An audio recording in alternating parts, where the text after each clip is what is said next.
కార్యక్రమాన్ని విగ్రహ ఆవిష్కరణకర్త శ్రీ కోన రవికుమార్ గారు మరి విగ్రహాన్ని మరి ఆవిష్కరిస్తారు.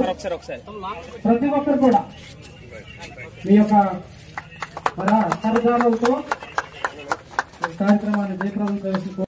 ఫస్ట్ దామని ఓపెనింగ్ కావాలి.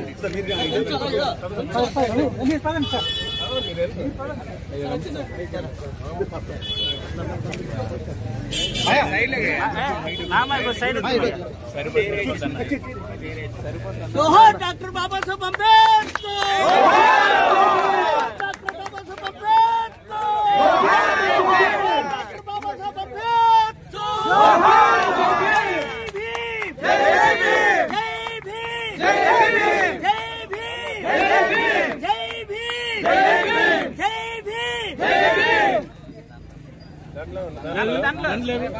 అంబేద్కర్.